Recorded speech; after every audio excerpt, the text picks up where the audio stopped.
অনেকগুলো তরকারি কেটে নিয়েছি। এটা হচ্ছে আলু, সিম, বেগুন, আর এখানে নিয়েছি লাউ শাক। আজ আমি কিশোরগঞ্জের মতো করে তেল ছাড়া শুটকি রান্না করব। তো কীভাবে রান্নাটি করছি দেখুন এবং আমার সঙ্গে থাকুন।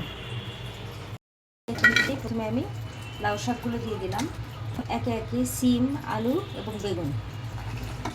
এখন দিয়ে দিচ্ছি কাঁচামরিচ, দিয়ে দিলাম পরিমাণ মতন লবণ, মরিচের গুঁড়ো 1 চামচ, হলুদের গুঁড়ো 1/2 চামচ। ঢেকে বসিয়ে দিচ্ছি। রান্না করার জন্য এখানে আমি কিছু রসুন নিয়েছি, রসুনগুলোকে আধা ভাঙা করে নিচ্ছি। আর পেঁয়াজ নিয়েছি, পেঁয়াজগুলোকেও এরকম একটু ছেঁচে নিব। এখানে পেঁয়াজ আর রসুন সুন্দর করে ছেঁচে নিচ্ছি। শুটকির ঢাকাটা সরিয়ে নিচ্ছি, সুন্দর করে একটু নেড়ে চেড়ে দিচ্ছি।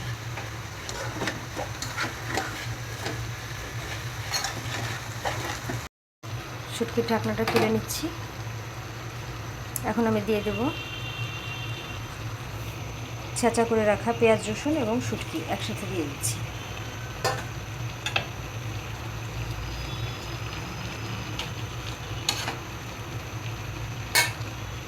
দিয়ে একটু ঢেকে দিচ্ছি।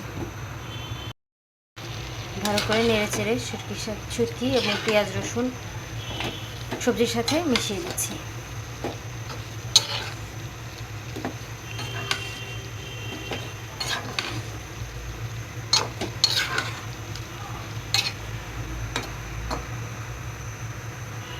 ভালোভাবে নেড়ে চেড়ে আবারও ঢেকে দিচ্ছি।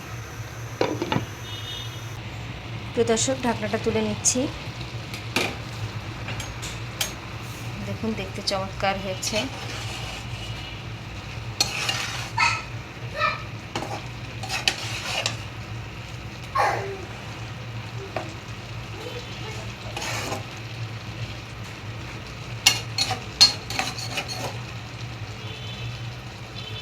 আবার ঢেকে দিচ্ছি, আর একটু মাখা মাখা হলে নামিয়ে নেব।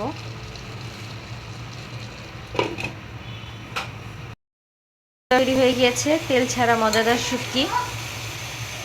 একদম মাখা মাখা করে নিয়েছি, এখন আমি নামিয়ে নিচ্ছি।